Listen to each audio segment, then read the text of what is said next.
Hello there guys, and finally we do have details for October update, and it does seem like it's going to be quite big, hopefully quite busy, because as impactful, as exciting this month started, I think pretty much every one of us can feel a little bit of lack of anything towards the end of September, because Alliance War season has finished and a new one just started, and there wasn't just a whole lot to do for many people. I do understand that also gives a chance for people to catch up with like variant content, Act 6 content, and stuff like that. But for people who have either done them already or who have no interest to tackle them quite yet, there was like a quite long period of not too much happening in game. But yeah, looks like October is going to be busy, and it is also a very big announcement. Therefore, I will be making a separate video to discuss Punisher 2099 buff, because I didn't want to just glance it over. I wanted to kind of like go a bit deeper in it, as well as when it comes to the side event quest, because it's going to be a bit more complex. I'm going to try and make a video to explain my best, according to my understanding, how this next month's side event is going to work, what are going to be the best strategies to maximize the amount of rewards you can get, and yeah, basically how it's all going to come together. So, first things first, we do have official confirmation that we're gonna have Cosmic Ghost Rider, Herald of Galactus, coming in next month, as well as Red Goblin, who is a Green Goblin and Carnage symbiote mix. We do not have the champion details, so I'm not gonna jump too much into that. As I said, Hades Invasions, basically it's gonna be Mephisto-themed side event for the next month, replacing Mutant Treasure Island. I'm going to make a separate video breaking that down. However, there will also be some sort of special type of arena. Now, it's by the looks of it going to be fairly kind of casual arena with no rank rewards. So there's going to be X amount of grind you have to put in order to access the rewards. And if we just jump here for rewards real quick, we can see that it's not bad, but it's not overly exciting. You can get 3 level 2 revives, 3 level 3 revives, special titles, some health potions, some gold crystals, some collector crystals, which award unique 1 and 2 star champions. And for me personally, that's more or less kind of like the incentive I need, because it's always, I don't know, neat when you get like a cute 2-star Corvus or something, right? So I'll definitely I will be trying to get all of the milestones there, and you're also gonna get 8,000 monsters and hunters crystal shards. Now those are kind of like unique shards that will basically have monster and hunter type of champions in them, which is gonna be relatively Halloween themed pretty much. Now, we do not have details on those crystals yet. I assume that there might be several levels of them, as in kind of like regular premium hero crystal version and probably a grandmaster hero crystal version. I'm not sure whether we're gonna see a cavalier crystal version of them, and if we do, they're probably gonna cost a lot of these crystal shards. But let's keep it on moving on, right? So we have 7 deadly sins solo objectives. It has nothing to do with that other 7 deadly sins game. It's based on the 7 deadly sins according to Bible, basically. And by the looks of it, almost all of those solo objectives are going to be extremely simple, as in just open some golden crystals, use some items, do some dexes, beat somebody in Roman synergy, and yeah, that's about it. Yeah, very simple solo objectives, and for enthusiastic cavaliers only, this is going to be the bonus Don't Despair beat, a legendary limbo quest with a team rating of 10,000 or lower for a 10% TF5 class catalyst fragment crystal. Now this, I think, is going to replace that special objective which we had this month for 4-star Cavalier completion to get that extra 10% TF5 class Catalyst Crystal. Perhaps there is a chance that this is like additional one, but I doubt it. So yeah, this is going to be basically quote-unquote the challenge mode for the next month. Beat the hardest difficulty of the side event with a 10,000 or lower ranked team, which pretty much will mean kind of like 3 stars, or just bring in 1 champion under 10,000 rating. And there's going to be interesting strategies for that as well, because you can remove your masteries to significantly reduce your team power rating. You may use on 1-star champions for some synergy purposes or stuff like that. So there's going to be very interesting ways how to kind of like best work around that 10,000 power rating. But we're going to see that when we actually get to doing that challenge. Right, as I said, Punisher 2099 upgrades kit. There's quite a lot of things changing about Punisher 2099, and it is significantly more than expected. Therefore, I will make a separate video discussing the kind of expected impact on it. Obviously, this is just discussing what we are seeing on paper without having seen or tested actual gameplay of it. However, again, it is significantly better improvement that I expected once we were given a baseline of what upgrade Human Torch or Ebony Maw got. Those champions didn't change pretty much at all. Punisher 2099 seemingly will change quite significantly. And now for the most important point, I guess, for most summoners, Act 6 nerfs. So it has been said that these are the final Act 6 nerfs. And why is that important? It's also important because there might be a compensation pack coming out, as Kebab mentioned, for changing Act 6 rewards to people who have explored it. So there is a faint possibility that over the course of next month, or maybe a month after, we might get some sort of compensation pack, but we're gonna see whether we do or do not. However, let's go over the change real quickly. Some of them are actually, in my opinion, bad changes that will make some of the fights harder, or some of the fights just flat out different. Now, the first change here we have basically the Crossbones boss in 615.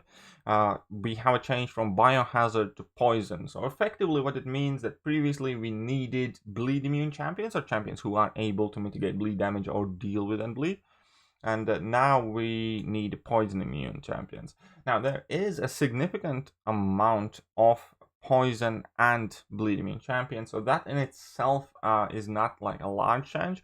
However, the fact that there are champions who quite frequently can benefit from bleed being applied to them multiple times made that fight a lot more simple and cheesable. For instance, Ghost got a significant damage boost.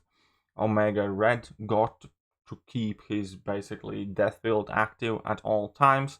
And there would be more champion kind of examples who do generally benefit from debuffs being attempted to apply to them, I guess you can say.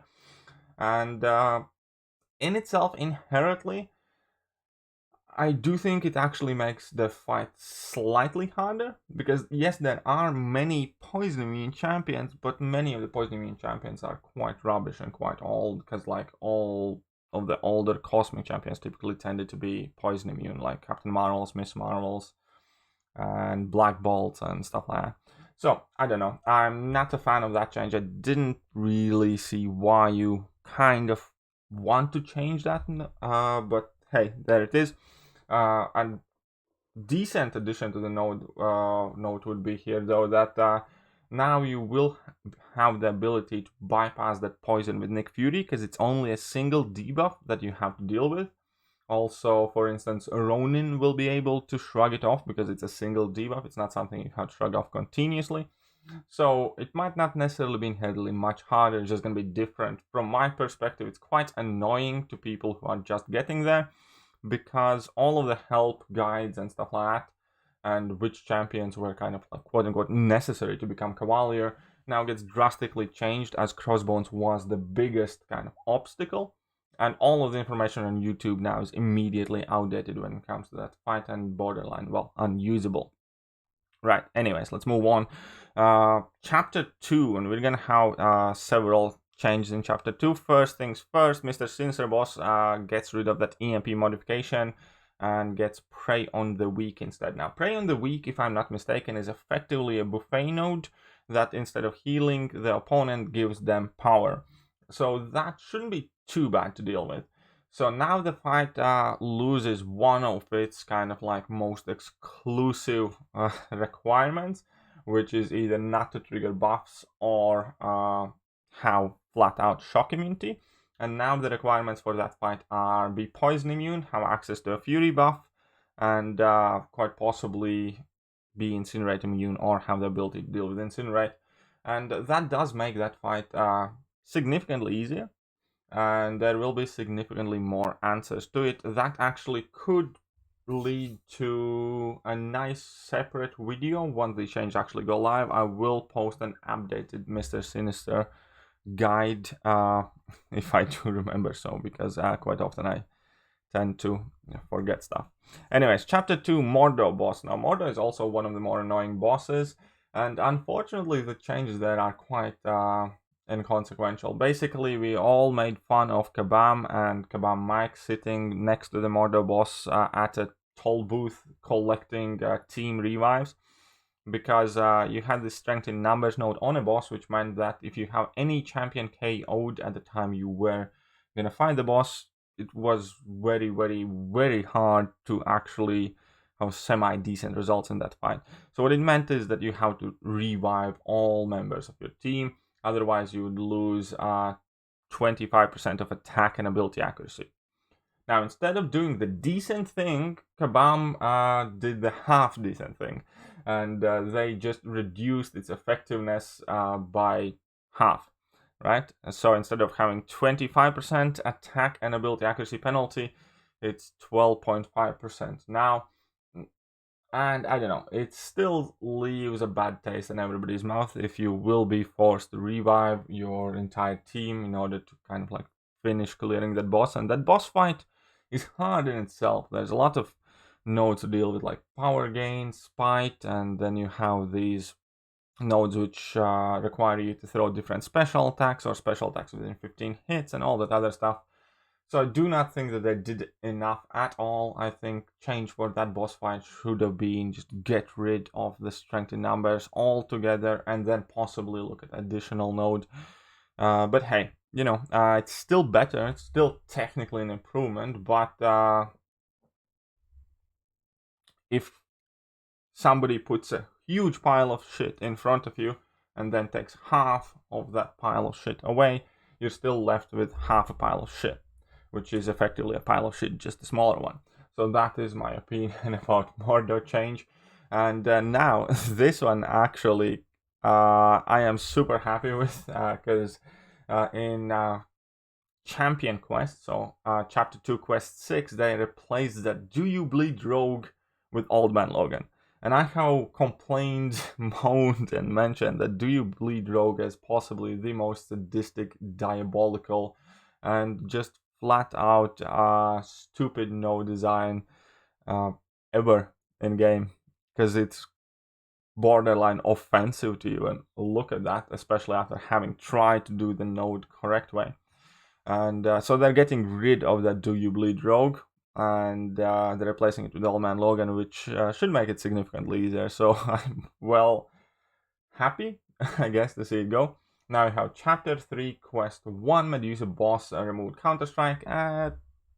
Cool. That's a slight improvement there.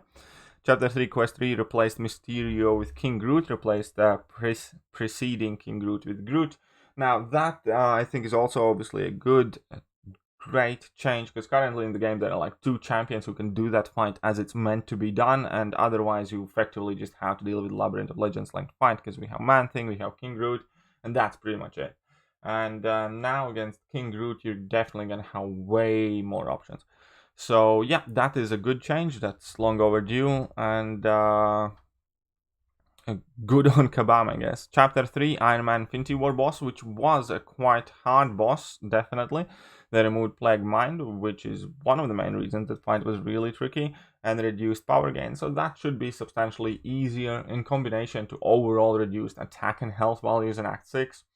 That fight will remain a shadow of its former version. Chapter 3, Quest 5, Mysterio boss, they removed Armor Break immunity, which doesn't sound like a huge change, but in fact it will have absolutely massive consequences to the fight, because if Mysterio's armor is broken, he will have reduced power gain, because he has that node where if his helmet is whole, not broken, he gains more power. In addition to that, now you will be able to prevent getting poisoned from Mysterio, if you armor break him. So yeah, that makes the boss significantly easier, and it was a really hard fight. Now we have Quest 3, Chapter 3, Quest 6, Captain America Infinity War boss.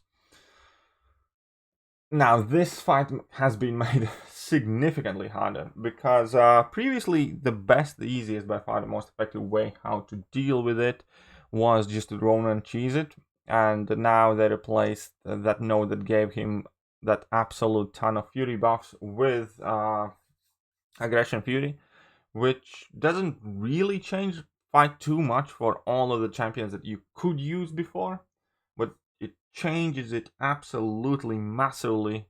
Well, obviously, because you can't use Ronan, which was by far the easiest way to deal with it. Especially because even like a Sig 1 Ronan worked there. And this is again that case of, for instance, my guides or kind of like videos for that fight being outdated. So that definitely is annoying. And I guess Kabam just got tired of everybody absolutely steamrolling that boss with Ronan, but hey. And so yeah, let's move on. Quest 4, Chapter 4, Quest 1, Venom the Duck. That's that Gimme lane where that Venom the Duck has Spectre on it, and that fight was an absolute nightmare. You could cheese it with Nick Fury, and you still can. So that's kind of cool. They made it easier. They got rid of Spectre, and yeah, that definitely significantly eases up that mini boss fight. Chapter 4, Quest 2, Taskmaster, remove Terminal Velocity. That is a lane where you have Tunnel Vision and crit me with your best shot. And Terminal Velocity just made that fight pretty much impossible few crits in, because he gained like 300% power gain. So yeah, that is once again very significant change to that Taskmaster that typically I saw cost a revive or two for most people to clear it. That's quite nice. Chapter 4, Quest 3, Darkhawk boss remote Raptor upgrades. It's a definite nerf to that Darkhawk. Many people found annoying, because with the Raptor upgrades, he effectively was unblockable for first 30 seconds of the fight, and that typically is what led for people to die, because you had to intercept or you had to die. So yeah, that makes the Darkhawk much easier. Chapter 4, Quest 4 replaced Iceman with Havoc. I actually don't remember this Iceman in Chapter 4, Quest 4, but replacing Iceman with Havoc, I don't think it actually makes a particular fight easier. I find Havoc's much more scary than I find Iceman, but hey, fair enough. Chapter 4, Quest 4, Arcus mini-boss replaced EMP modification with Buffet. That's good. EMP modification is always a bit of a cancer. And Chapter 4, Quest 5, Hydra adapted, boss reduced 600% champion boost, 300% champion boost.